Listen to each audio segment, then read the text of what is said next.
Voilà, on est aujourd'hui le dimanche 2 septembre et chez la famille Atalik, on remercie une fois de plus d'organiser ces soirées Torah et que ça vous apporte beaucoup de brachot, ainsi qu'à tous ceux qui sont là.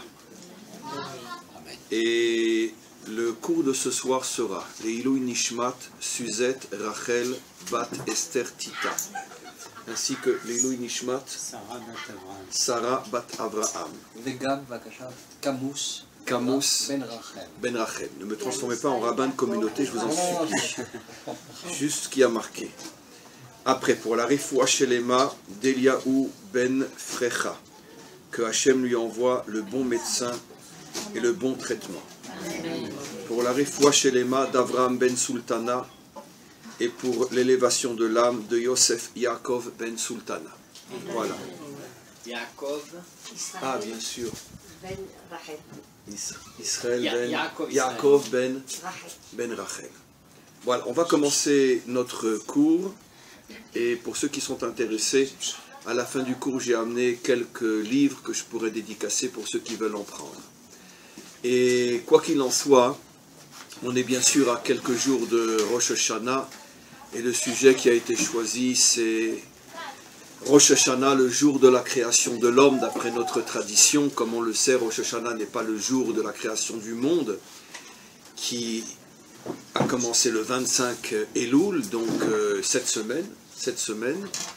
25 Elul, ça va tomber mercredi, mardi soir, mercredi, premier jour de la création. Mais nous fêtons Rosh Hashanah 6 jours après, le jour donc de la création d'Adam. Et comme je l'ai expliqué récemment dans un autre cours, je voudrais revenir sur cette notion et l'expliquer un peu plus en profondeur.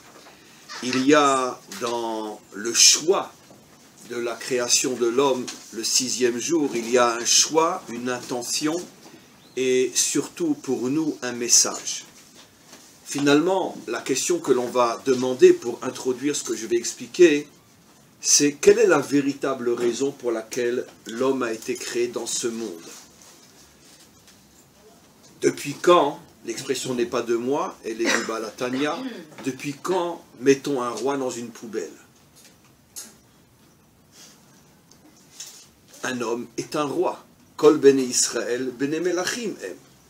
Rashbi nous apprend qu'un homme, au moins dans son potentiel, a quelque chose de royal en lui, quand il arrive à dévoiler ce potentiel.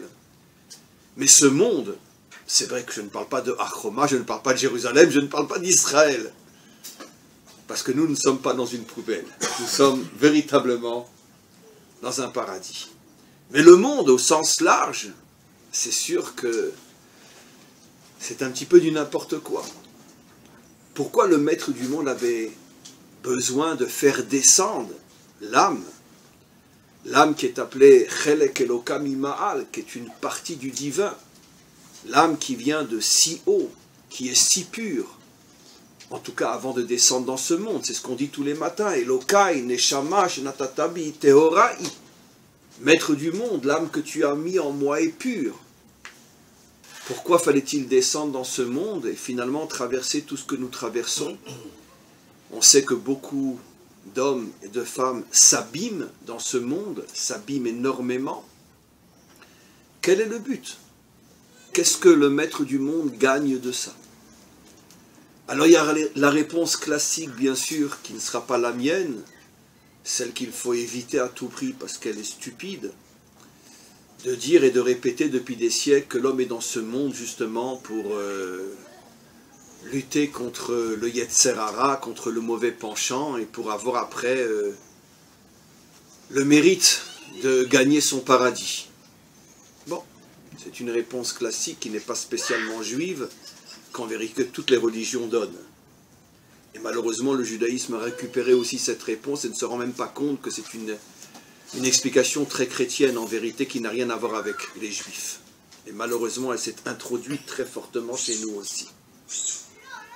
Et ça ne peut pas être une réponse juste, parce que si on fait le compte, on s'aperçoit que beaucoup plus d'hommes et de femmes restent sur le carreau et ne sont pas capables de véritablement lutter contre le Yetzer Hara. Et donc, pour cette minorité qui arrive effectivement à lutter contre le Yetzer Hara et à le surmonter, est-ce que ça valait vraiment la peine de finalement laisser sur le terrain des millions d'hommes et de femmes qui apparemment n'auront pas part au monde futur pour qu'une élite seulement puisse y accéder? Ça ne peut pas être une bonne réponse. Parce que c'est clair que le maître du monde, s'il est vraiment bon comme on essaye de le comprendre, c'est sûr qu'il s'intéresse à chaque homme, à chaque femme, et même ceux qui sont tombés sous les coups de leur Yetzer Hara, malgré tout, leur vie a quelque part un sens. Ils ont été créés pour quelque chose, pas pour être perdus. Alors quel peut être le sens de leur existence? Alors on va revenir sur une notion que j'ai expliquée récemment. Comme on le sait, chaque jour de la création correspond à une qualité particulière. Chaque jour de la création correspond aussi à un juste particulier qui incarne lui-même cette qualité particulière. Au-delà de l'aspect purement technique, j'espère que des gens comme nous ont dépassé depuis longtemps la lecture simple et naïve du texte, premier jour, deuxième jour, troisième jour. On sait que derrière ces codes du premier, deuxième, troisième, etc., se cachent en vérité des valeurs, se cachent des qualités. Le premier jour correspond à la qualité du chesed, incarné par Abraham. Bientôt la fête de Sukkot, on va recevoir les 7 Ushpizim, les 7 invités qui vont défiler dans notre soukha. C'est bien sûr les 7 qualités fondamentales qui constituent l'essence et l'essentiel de l'âme juive. La première qualité incarnée par le premier père d'Israël, Abraham, qui est la qualité du chesed. Le deuxième jour est représenté par la qualité de Yitzhak, que je vais traduire dans le contexte du cours d'aujourd'hui, parce que c'est juste aussi la qualité de la justice, le sens de la justice, la rigueur, qui est bien sûr une qualité qui est à l'opposé de la bonté, du chesed. Le troisième jour, représenté par Yaakov, Emet, la vérité. Le quatrième jour, la qualité représentée par Moshe, Netzar, c'est-à-dire la victoire. Moshe incarne celui qui, dans tout ce qu'il entreprend, est toujours victorieux. Il a devant lui les challenges les plus impossibles, mais comme c'est un vrai Français pour lequel rien n'est impossible, il sort toujours victorieux. Netzar, Lamnatsear. La plupart des psaumes du roi David commencent par l'expression Lamnatsear, le chant du vainqueur. Après, on a le cinquième jour, Aaron, Od, la louange, la reconnaissance, la gratitude, savoir dire merci, savoir reconnaître les bienfaits que l'on reçoit et savoir dire merci. Comme on le sait, la première phrase qu'un juif dit au moment où il ouvre les yeux le matin, Modé Ani, je te remercie, maître du monde, de m'avoir donné un jour de plus pour progresser un peu plus dans ma vie. Enfin, le sixième jour, Yosef, Yesod, la stabilité. Et on va bien sûr l'expliquer puisque c'est l'essentiel. Et enfin, le septième jour, David, Shabbat, la royauté. Alors maintenant, vous sentez tous et toutes qu'après cette énumération, on commence déjà à comprendre quelque chose d'extraordinaire. C'est que selon le jour qui a été choisi pour la création de l'homme, c'est donc finalement le choix que fait le maître du monde et l'enseignement qu'il nous transmet à nous. Quelle est la qualité qui va être la qualité essentielle qui va faire de toi un homme véritable? Si l'homme avait été créé le premier jour, eh bien on aurait conclu que quelle est la dimension, quelle est la qualité, quelle est la valeur qui fait véritablement de moi un homme? Le chesed. Maintenant, on voit que c'est faux. L'homme n'a pas été créé dimanche, le jour du Seigneur, le jour de l'amour.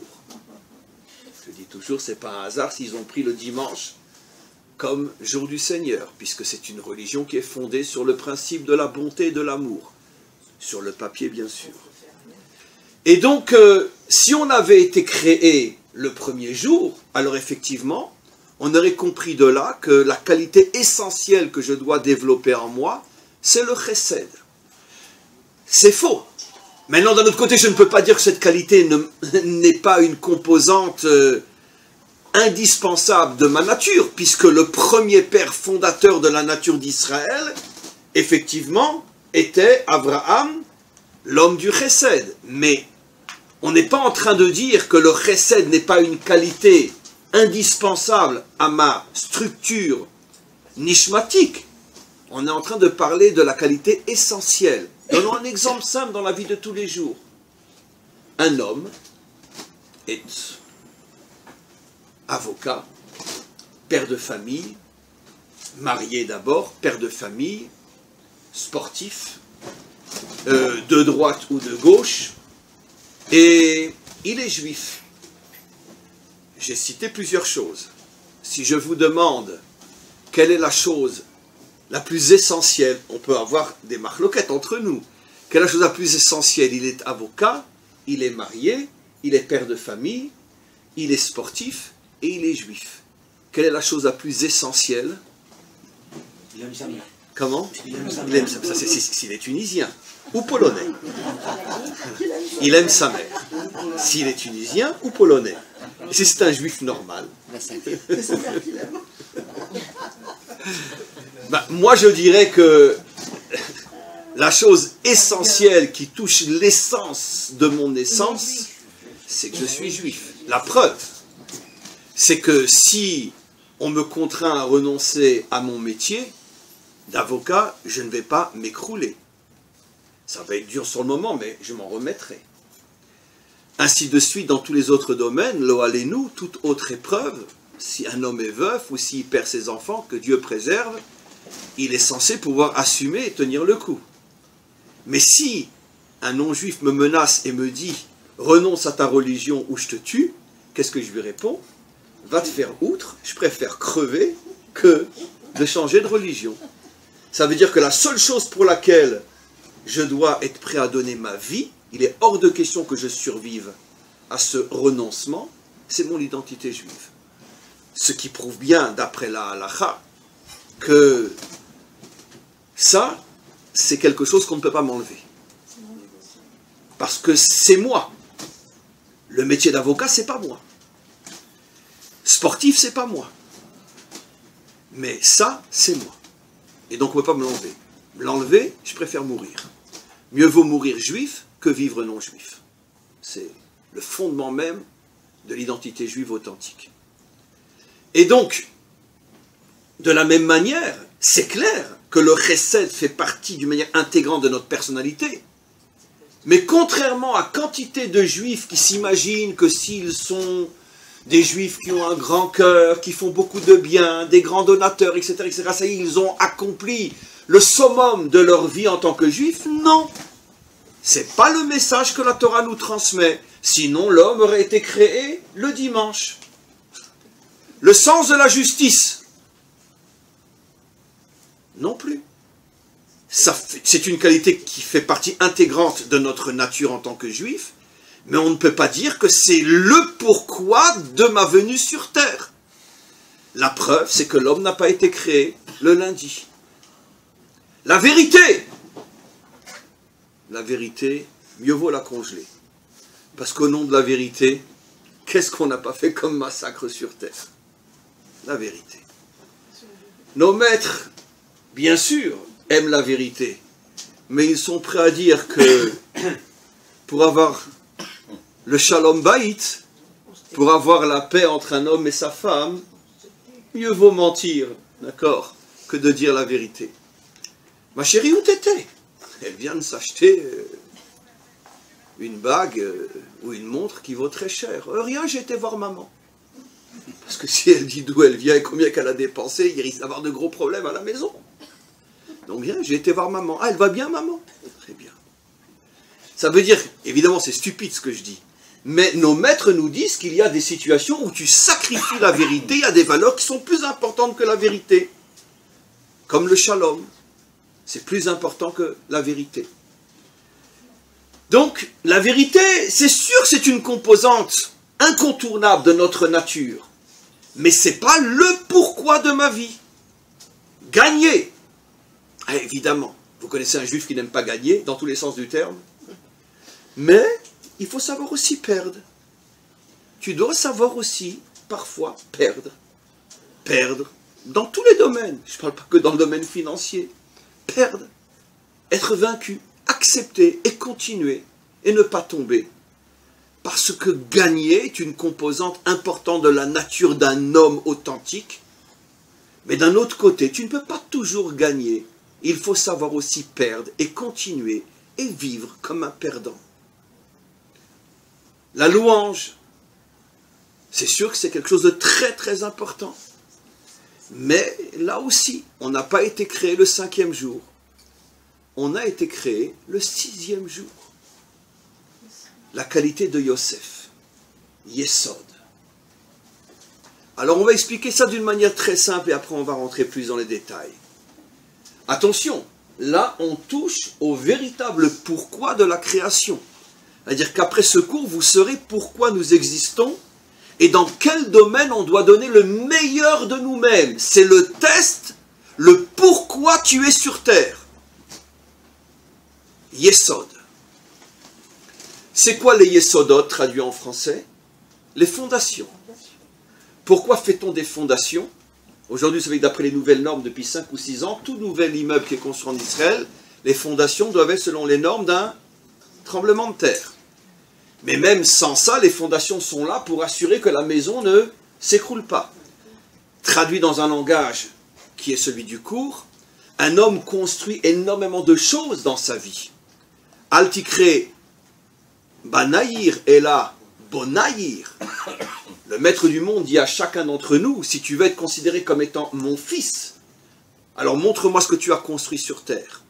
Le maître du monde dit à chacun d'entre nous, tu veux t'appeler mon fils, alors montre-moi ce que tu as construit. On construit énormément de choses sur terre. On construit une famille, on construit une situation professionnelle, on construit sa vie sur le plan moral, spirituel, on essaye de réaliser ses idéaux. Toute notre vie, en tout cas pour des gens normaux, est une construction. Mais à cette construction, il faut des fondations. Parce que dans ce monde, il y a énormément de secousses sismiques, énormément de tremblements de terre, énormément de tsunamis, qui très très vite peuvent balayer en quelques minutes tout ce que tu as construit pendant des années. Et si tes fondations ne sont pas fortes, tu risques de retrouver dans une situation terrible, où tu as investi 20 ans de ta vie dans quelque chose qui te semblait être le pourquoi de ta vie, le sens de ta vie, et tout d'un coup un tsunami, une épreuve, tout est balayé, tu te retrouves sans rien, comment tu vas tenir? Il te faut des fondations. Ça c'est la qualité de Yosef. Yosef est le symbole de la stabilité. C'est pour ça qu'en tant que qualité, je traduis Yesod par stabilité. En ce sens que rien, absolument rien, ne peut le faire tomber. C'est la raison pour laquelle dans notre tradition, Yosef est comparé à l'huile, parce que l'huile, quel que soit le liquide avec lequel tu le mélanges, même si tu tournes et tu arrives dans un certain sens à faire descendre l'huile en bas, elle finira toujours par remonter. Et donc Yosef incarne celui qu'il est absolument impossible de mettre à genoux. Faisons le tour des épreuves inimaginables que cet homme a traversées. En vérité, dans sa vie, il a traversé tous les types d'épreuves possibles, inimaginables, qu'un homme, dans une vie, généralement ne traverse pas. Il nous faut combien de Gilgulim pour arriver à être confronté à toutes ces épreuves-là? La plus grande de toutes, qu'on ne met pas suffisamment en évidence, pour que vous compreniez mieux, parlons de notre monde aujourd'hui et parlons d'une certaine manière de ce qu'a toujours été le monde. Le conflit entre les parents et les enfants, le conflit des générations, est dans son essence lié à un fait évident. Pourquoi les enfants se révoltent? Pourquoi généralement, dans la plupart des familles aujourd'hui, plus que auparavant, dans les générations qui précèdent, pourquoi les enfants se révoltent et s'écartent du chemin des parents, s'écartent du chemin du chinour, de l'éducation qu'ils ont reçue? Parce qu'il y a eu des frottements, des frictions, surtout à l'âge de l'adolescence, entre les parents et les enfants. Et donc les enfants ne sont pas contents, les parents ne sont pas, pardon, les enfants ne sont pas contents dans leur vision erronée des choses. Ils se sentent blessés, ils se sentent trahis, ils ne se sentent pas accompagnés, ils en veulent tout balader. Bien sûr, ils n'ont pas la sagesse, le recul de comprendre que les parents veulent leur bien. Mais, malgré le fait que généralement c'est eux qui sont dans l'erreur, mais cette erreur arrive à les convaincre que finalement on envoie balader les parents. Mais en envoyant balader les parents, on envoie balader aussi l'idéal des parents. Et si les parents sont de droite, on va être de gauche. Si les parents sont de gauche, on va être de droite. Et surtout, la plus grande des macas, des plaies, qui, surtout dans notre génération, c'est que si les parents ont donné aux enfants une éducation religieuse, la première chose que les enfants feront, c'est de quitter la religion. Mais au début, c'est toujours, dans 99,9% des cas, la conséquence directe de l'interprétation erronée, mais l'interprétation des enfants, les parents ne sont pas à la hauteur. Parce qu'ils ne comprennent pas que les parents voulaient leur bien. Il est possible aussi, soyons honnêtes nous les parents, que parfois on fait des erreurs. Je pense qu'on est tous d'accord que quand on atteint un certain âge, quand on atteint la cinquantaine ou la soixantaine, on se dit c'est dommage que j'ai pas eu mes enfants à 60 ans. Parce que c'est sûr que toutes les erreurs que j'ai faites quand j'avais 20 ans, 30 ans, je ne les referai pas à 60 ans. Je comprends rétroactivement combien d'erreurs j'ai fait avec mes enfants. Je comprends que d'une certaine manière, ils ne m'ont pas compris. Mais quoi qu'il en soit, ça reste des erreurs humaines ou des interprétations erronées de la part des enfants. Et ça leur donne bonne conscience pour tout envoyer balader. Maintenant, mes amis, essayez de comprendre dans quelle situation se trouve Yosef dans la première épreuve de sa vie. Son père commet une erreur incroyable que Rachi ne peut pas ne pas mentionner dans son commentaire. Comment, alors que le père sait à quel point les enfants en ont gros sur le cœur contre Yosef, il envoie Yosef seul aller prendre des nouvelles à des kilomètres, puisqu'ils sont à Hebron. Il l'envoie à Shrem, donc 80 kilomètres de distance, pour aller voir ce que deviennent ses frères. Mais comment le père ne se rend pas compte qu'il met son fils en danger? Il ne pouvait pas imaginer. Mais bien sûr, Rachid dit clairement que Yaakov se doutait qu'il se passerait quelque chose. Regardez, Emek Hebron, le commentaire de Rachid. Yaakov avait sa raison pourquoi il a fait ça. Mais ça, c'est sa raison à lui. C'est sûr que Yosef n'est pas censé comprendre ce que son père comprend. Regardez Rachid sur Emek Hebron, dans cette paracha-là. Maintenant, les frères, une partie veulent tuer Yosef, une autre le vendre. Finalement, 1 sur 10 est prêt à le ramener à son père. Finalement, il est vendu à 17 ans. Il est d'abord vendu comme esclave. Et il arrive dans la maison d'un homme et d'une femme qui sont le symbole de la débauche égyptienne. Parce qu'il faut savoir ce que disent nos commentaires. Yosef était effectivement très beau. Pourquoi M. Poutifar, le mari de Poutifar, l'a acheté? Pas pour qu'il travaille chez lui, pour qu'il s'occupe de lui les nuits. Et puis quand il aurait fini avec lui, il le donnerait à sa femme. C'était une famille de débauchés terribles. Lui était hétérogène, si on peut dire, il était en même temps homo, mais en même temps il était marié. Et donc il voulait Yosef que pour ça. Vous imaginez un gosse de 17 ans qui est vendu par ses frères, qui se retrouve dans une famille monstrueuse. Toute la journée, c'est le mari qui lui court derrière, et toutes les nuits, c'est la femme qui lui court derrière. Un jeune de 17 ans qui a en lui cette révolte, ce trauma d'avoir été lâché, abandonné par sa famille. Mais quelle va être la première réaction? Mais qu'ils aillent se faire voir avec leurs valeurs, avec leur morale. Eh ben, elle me veut, eh ben, je vais me la prendre. L'homme, c'est plus compliqué, mais au moins la femme. Il tient bon. Il tient bon. Notre tradition rapporte comment il s'en est sorti avec Monsieur Poutifar. Et avec Madame Poutifar, ça la Torah le dit, on sait. Elle l'a menacé.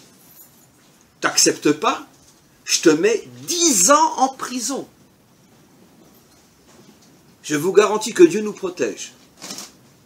Je pense que si on pouvait choisir aujourd'hui, en 2018, entre se suicider ou vivre 10 ans aujourd'hui dans une prison égyptienne, je vous garantis que la question se pose. Parce que même aujourd'hui, en 2018, vivre 10 ans dans une prison égyptienne, c'est pire que 100 000 fois la mort. Alors imaginez, il y a plus de 3 000 ans, une prison égyptienne. Imaginez-vous les horreurs, les tortures, la débauche, l'homosexualité. Mais qu'est-ce qu'il n'y avait pas dans ce trou de miel? Pas de miel, de... Excusez-moi, c'est la manière de parler. Vous comprenez? 10 ans. Il dit, mets-moi en prison. J'irai pas avec toi. Il passe pas 10 ans, il passe 12 ans dans cette prison. Finalement, il sort, du jour au lendemain, il se retrouve à la tête de l'Égypte, comme on le sait.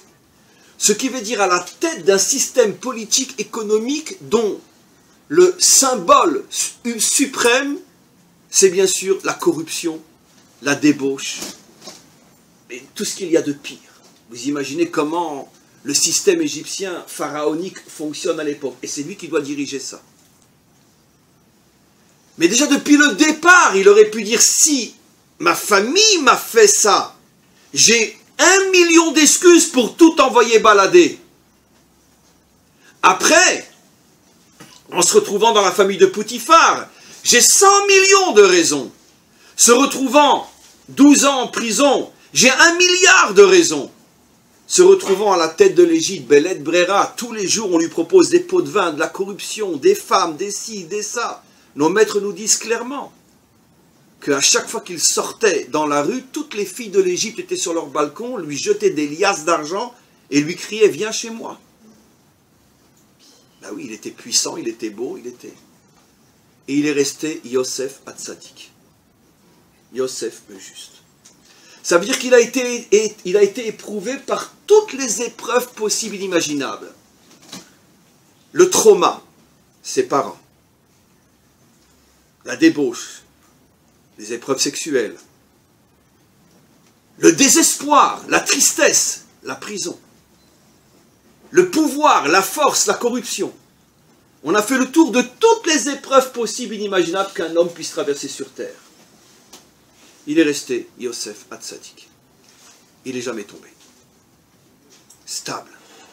Comme nous dit la Torah, Ve'Hashem imo, Ve'Hashem imo, Ve'Hashem imo. Hachem était avec lui, Hachem était avec lui, Hachem était avec lui.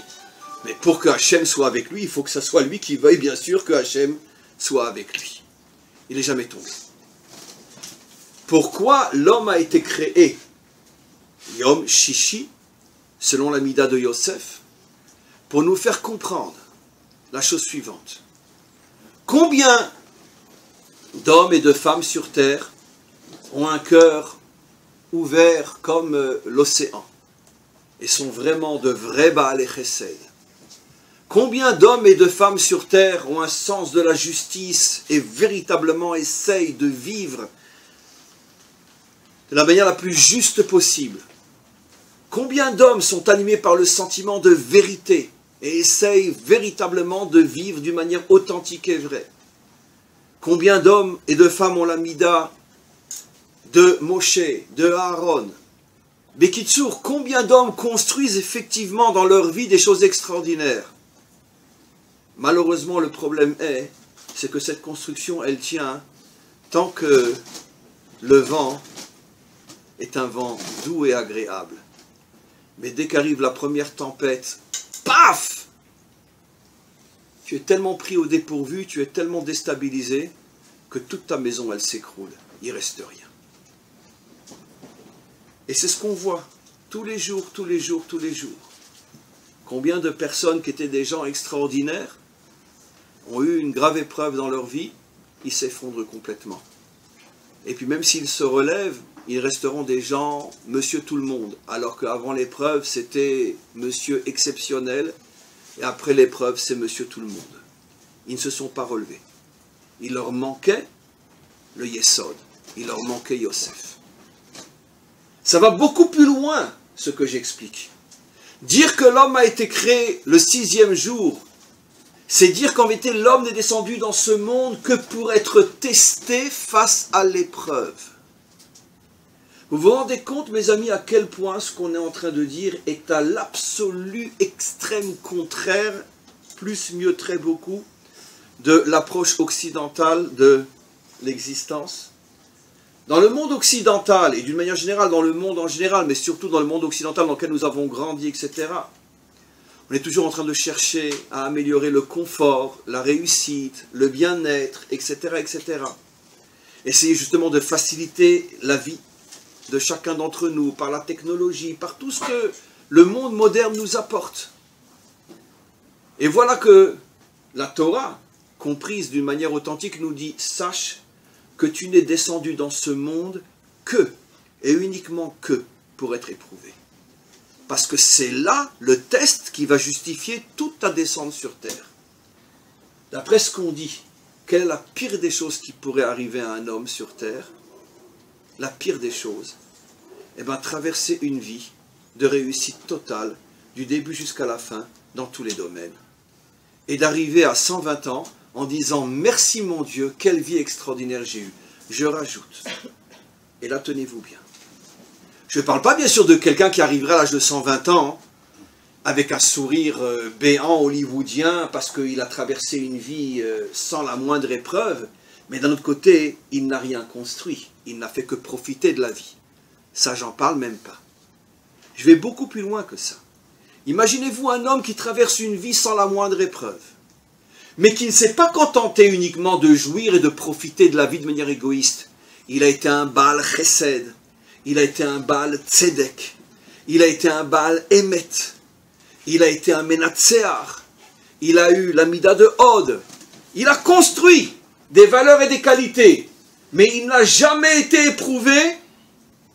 Alors tenez-vous bien, c'est un zéro.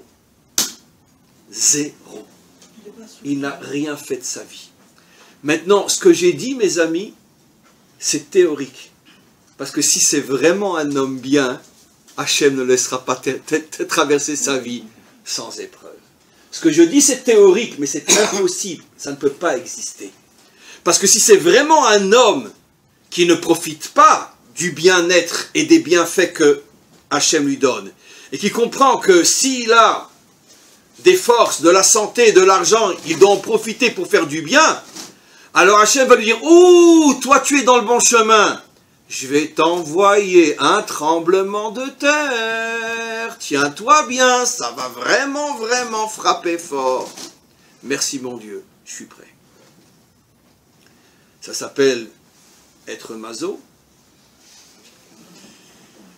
C'est difficile à dire. Mais disons que cette vision des choses vraies, trouver le juste milieu entre le masochisme et ce que je dis, en réalité c'est facile. Le masochisme, c'est quelqu'un qui fait de la souffrance, des épreuves, une idéologie. C'est lui qui cherche. Nous, on ne cherche pas. Nous, au contraire, on dit à Hachem, c'est plus tu vas me donner de moyens, plus tu vas me donner la santé, la vie, l'argent et tout le reste, je te promets, je suis un homme bien, tu verras le bien que je vais faire.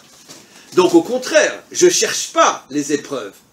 Mais d'un autre côté, je dois savoir que si je suis vraiment un homme bien, c'est impossible que ça n'arrive pas. Parce que j'ai été créé le 6e jour, j'ai été créé pour être éprouvé.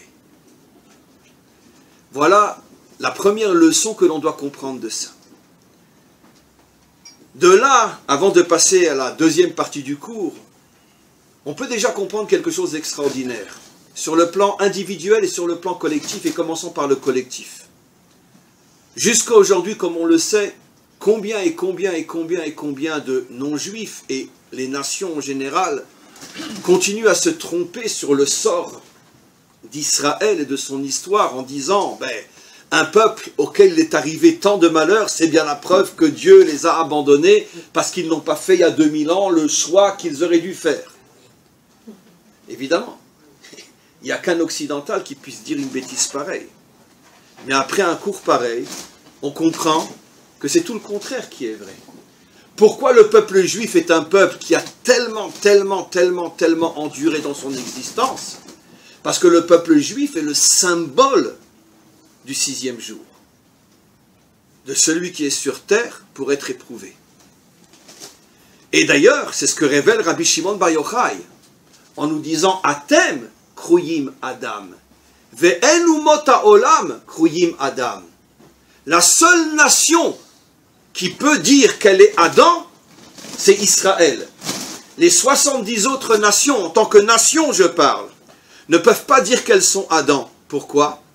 Parce que la seule nation qui a été éprouvée plus que n'importe quelle autre nation durant toute son histoire, par toutes les nations pratiquement, sans pratiquement la moindre possibilité de se reposer, de souffler, c'est Israël.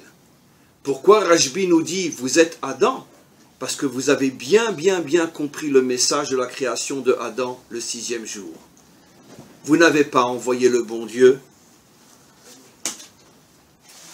en l'air, je ne sais pas l'expression, vous m'avez compris.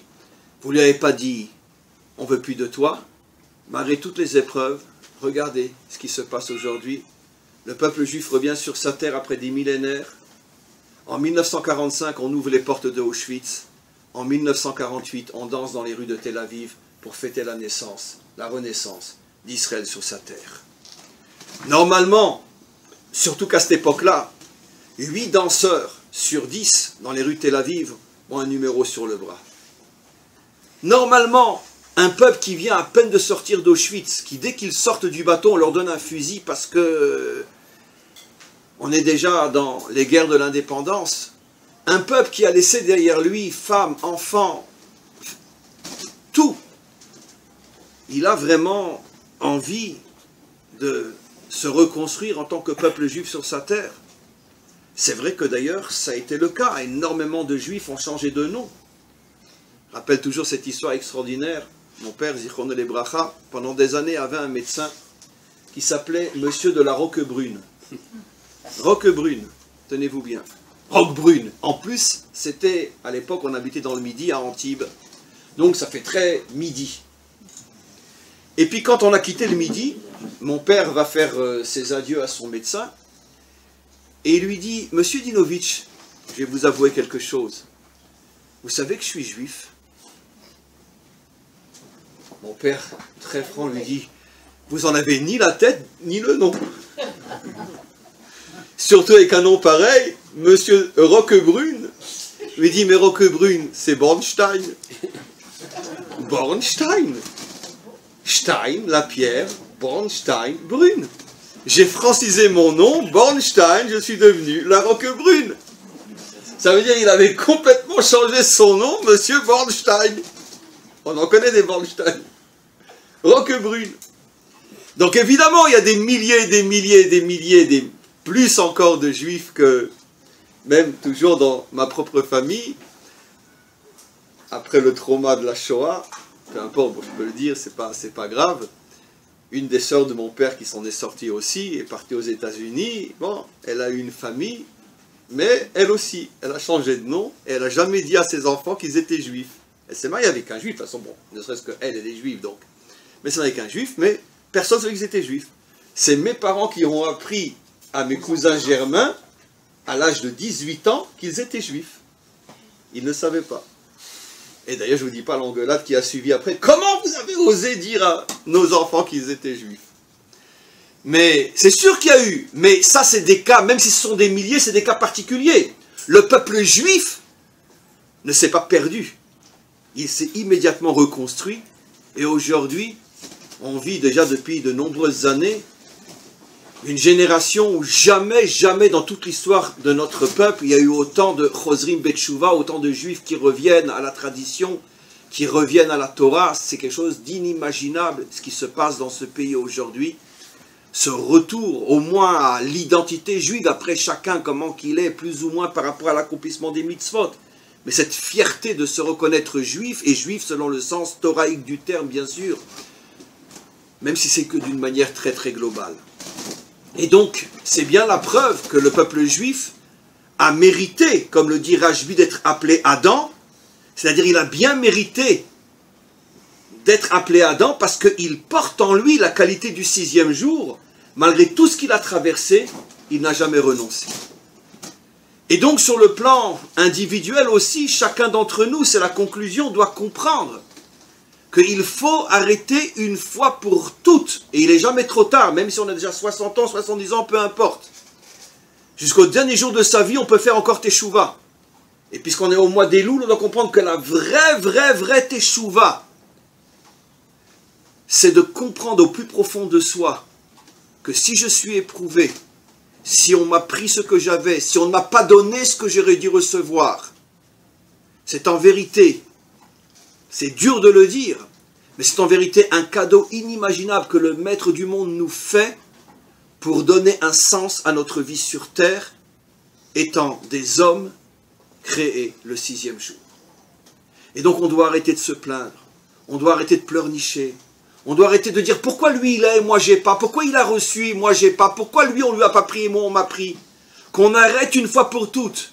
Modé ani lefanecha. Il n'y a pas de possibilité d'être un homme du 6e jour dans ce monde si on n'est pas éprouvé. Et donc on doit mettre toutes nos colères, toutes nos questions de côté, et c'est ça la vraie teshuva. Il faut qu'on comprenne une fois pour toutes que la teshuva, c'est pas seulement qu'on va améliorer notre cacheroute. C'est pas seulement qu'on va améliorer notre manière d'accomplir les mitzvot. C'est sûr que ça fait partie de la teshuva. Mais malheureusement, le discours rabbinique s'arrête là. Mangez les méadrines. Étudiez les halachot de Shabbat. Vérifiez votre filin et vos mezuzot. Je dis pas qu'il faut le faire. Mais comment on peut s'arrêter là? D'accord? C'est comme si tu disais à quelqu'un qui n'a pas le permis de conduire, d'accord, mais qui a une voiture, vérifie si tes pneus sont bien gonflés. Vérifie si tu as de l'essence dans ta voiture.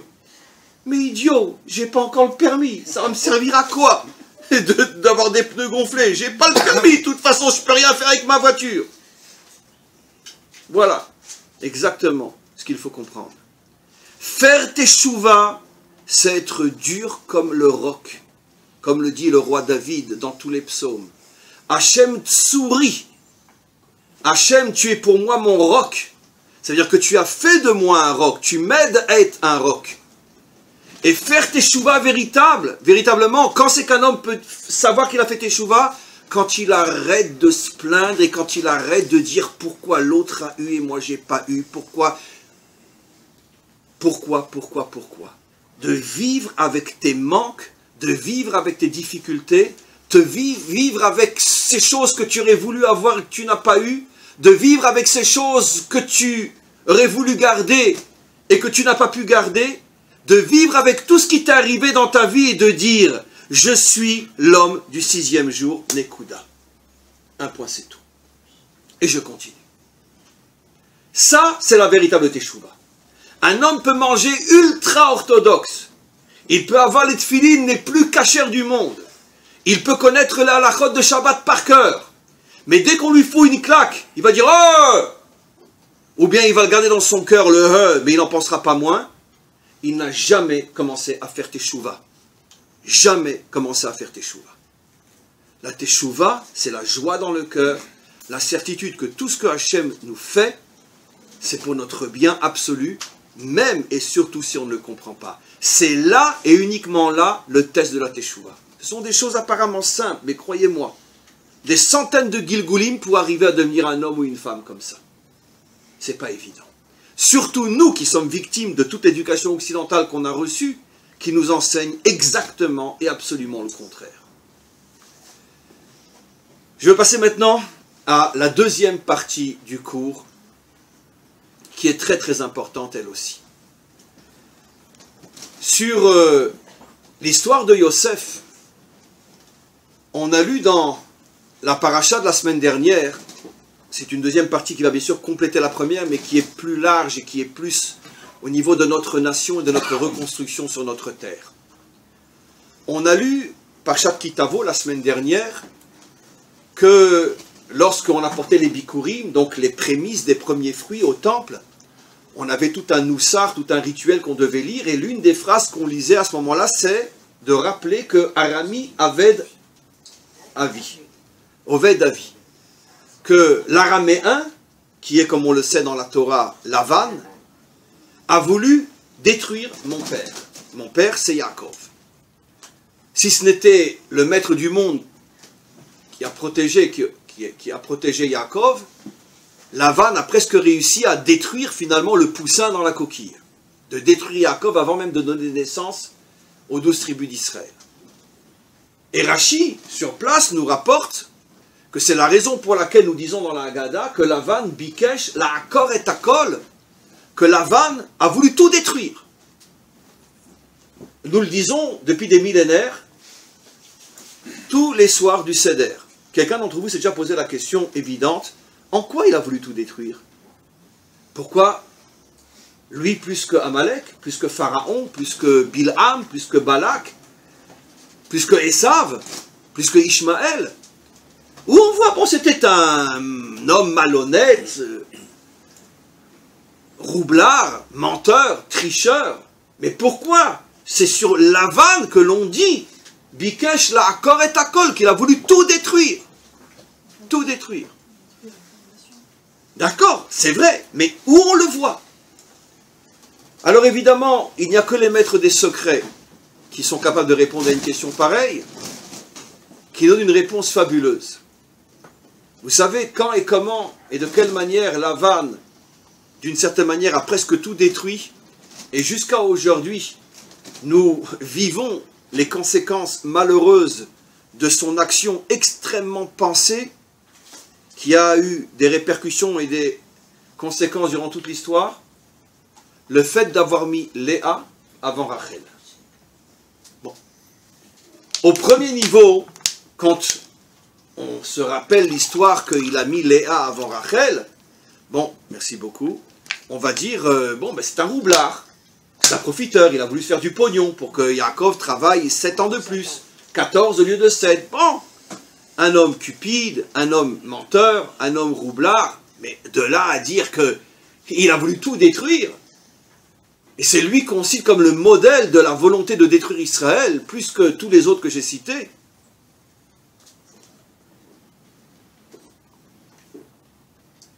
Pourquoi? Alors, il y a une explication extraordinaire.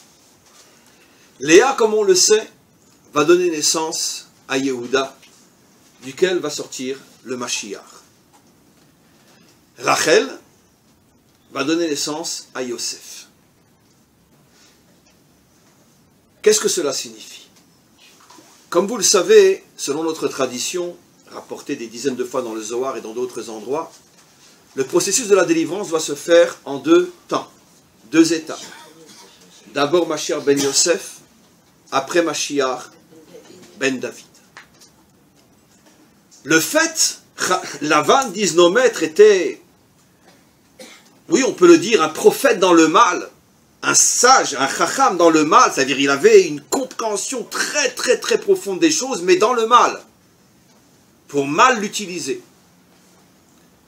En mettant Léa avant Rachel, c'est comme s'il avait rentré, d'ailleurs c'est ce qui va causer la dispute après entre Yehuda et Yosef, et jusqu'à nos jours, je vais le traduire en termes modernes, il a rentré une erreur terrible dans la conscience d'Israël, que le Mashiach ben David devait venir immédiatement, sans qu'on ait besoin de passer par l'étape Mashiach ben Yosef. Je répète ce que je dis. Léa est la matrice du Mashiach ben David, c'est-à-dire celui qui termine la Géoula. En la donnant immédiatement à Yaakov, sans passer par Rachel et Mashiach ben Yosef, c'est comme s'il avait inscrit dans l'ADN d'Israël que finalement la délivrance se ferait directement par la venue du Mashiach ben David.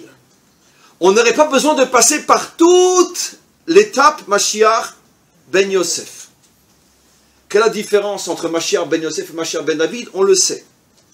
Mashiach ben David, c'est simplement que moi je vais rajouter quelque chose. Mashiach ben David, c'est bien sûr la délivrance visible, claire, spirituelle, à tous les niveaux, que même les nations vont reconnaître et comprendre avec la reconstruction du 3e temple. Mashiach ben Yosef, c'est la reconstruction lente, douloureuse, pénible. La reconstruction de la nation du bas vers le haut, où on reconstruit d'abord la terre, on reconstruit d'abord le corps de la nation. Et on est loin encore d'avoir retrouvé son âme. L'âme y arrive petit à petit. Si Rachel avait été épousée avant Léa, alors ça aurait été clair dans la conscience d'Israël qu'il nous est absolument interdit d'imaginer que le Mashiach ben David va arriver avant que l'on traverse d'abord la longue et douloureuse période du Mashiach ben Yosef.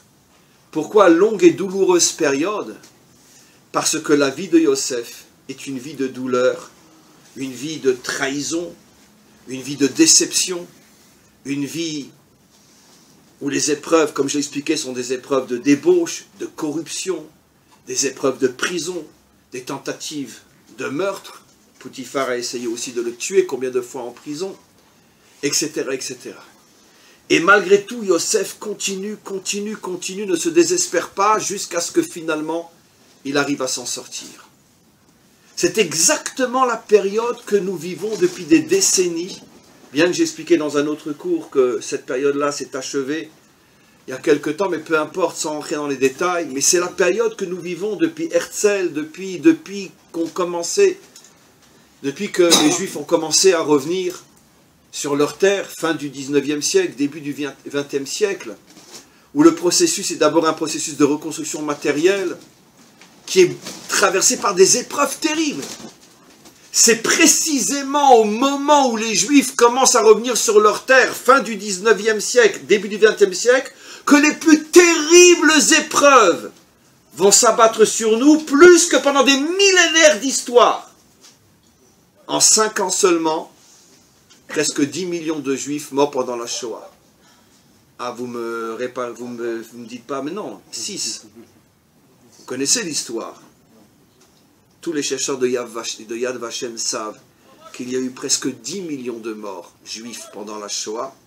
Mais comme le chiffre 6 millions a été donné pratiquement après la Shoah, et qu'il est devenu le chiffre officiel, après les chercheurs ont été gênés de dire non, il n'y en avait pas 6, il y en avait 10, parce que déjà pour les nations c'est dur de reconnaître 6, alors si on va leur mettre un 10 aussi, mais en vérité il y a eu presque 10 millions de juifs morts pendant la Shoah.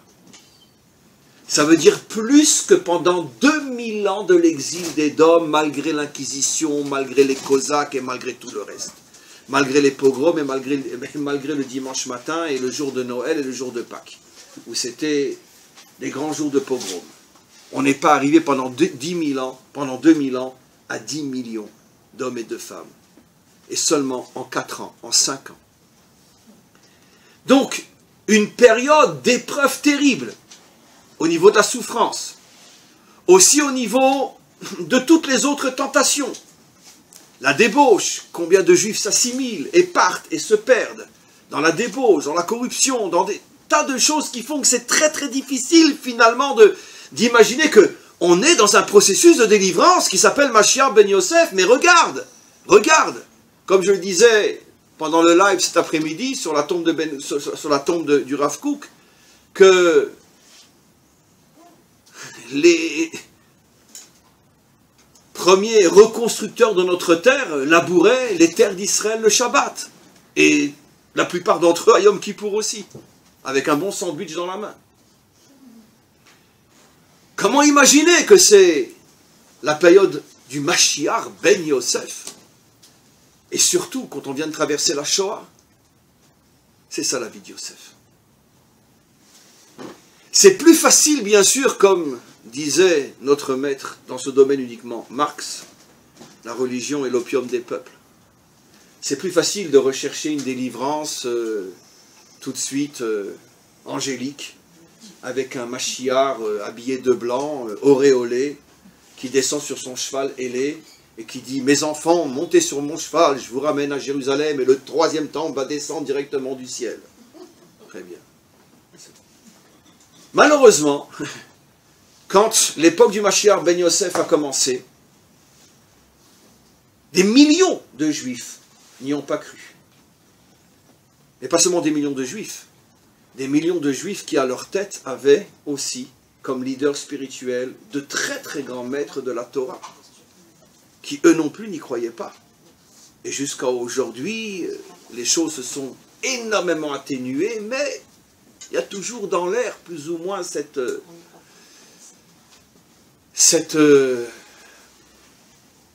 dispute, cette discussion, est-ce que vraiment nous sommes dans les temps de la délivrance?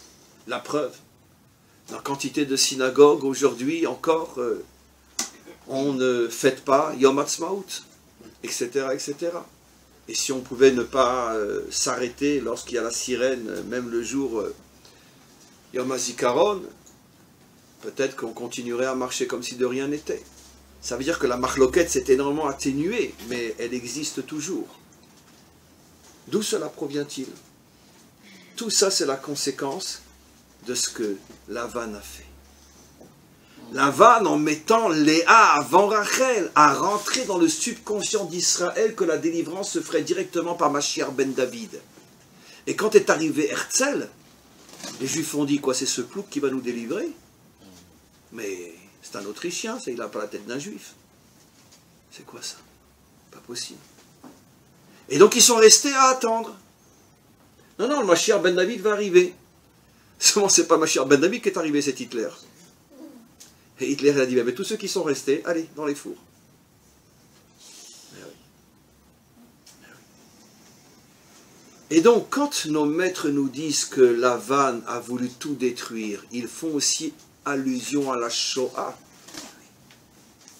qui est la conséquence directe du fait que des millions de Juifs attendaient le Messie en Ukraine, en Pologne, en France ou en Allemagne, alors que ça faisait déjà belle lurette que le processus avait commencé. Si vous aviez rejoint le processus, si vous étiez parti avec Herzl, eh bien, Hitler aurait eu beaucoup de mal à vous trouver là où il n'a fait que vous ramasser si facilement.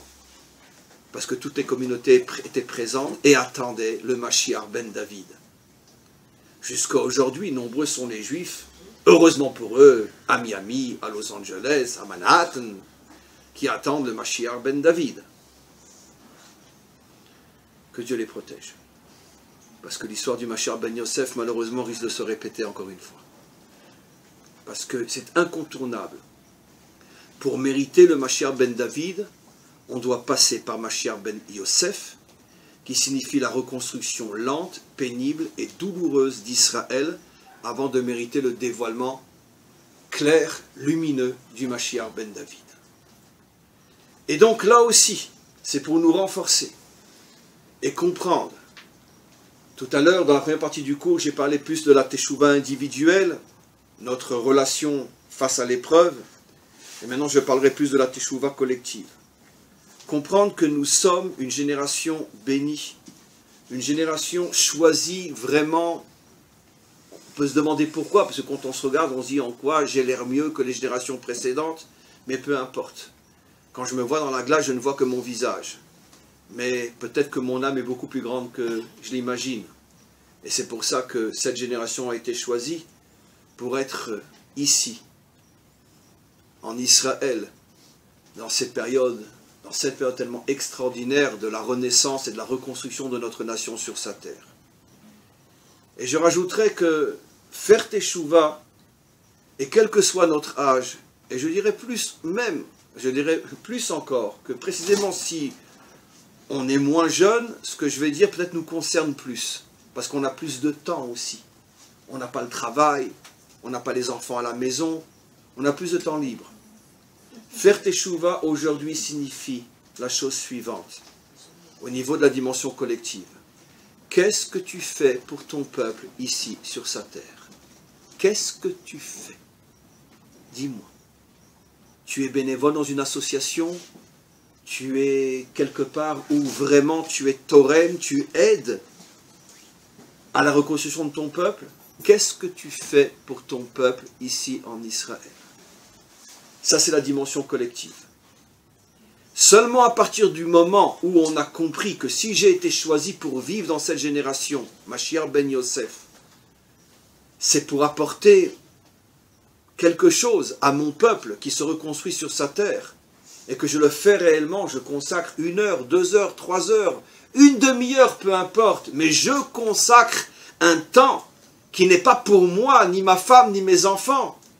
Je consacre un temps à aider ce peuple à se reconstruire sur sa terre. Je suis bénévole à Yad Sarah, je suis bénévole à Tsahal, peu importe, dans un organisme, peu importe. Et Dieu sait que des organismes, du moment où on réalise ces deux aspects de la Teshuvah. Premier aspect, qui est le plus difficile, je l'avoue, être dur comme le roc, avoir son cœur rempli de reconnaissance, de force et de joie à l'égard du Maître du monde, et de ne plus se laisser impressionner par quelque épreuve que ce soit sur terre. Et la deuxième dimension, consacrer une partie de son temps, une partie de sa vie à aider mon peuple ici sur sa terre, ça c'est la vraie Teshuvah. Tout le reste c'est le papier emballage. Mais ça c'est la vraie Teshuvah. Be'ezrat Hashem, qu'on soit zoré de pouvoir faire une véritable Teshuvah. Encore une fois, un grand merci à la famille Attali de nous accueillir pour ce cours. Un grand merci à vous tous et à vous toutes. Et Be'ezrat Hashem, qu'on soit la génération qui n'aura pas eu seulement le mérite d'être la génération Mashiach ben Yosef, qu'on soit aussi la génération qui verra le Mashiach ben David. Amen. V'chen Yeratzon.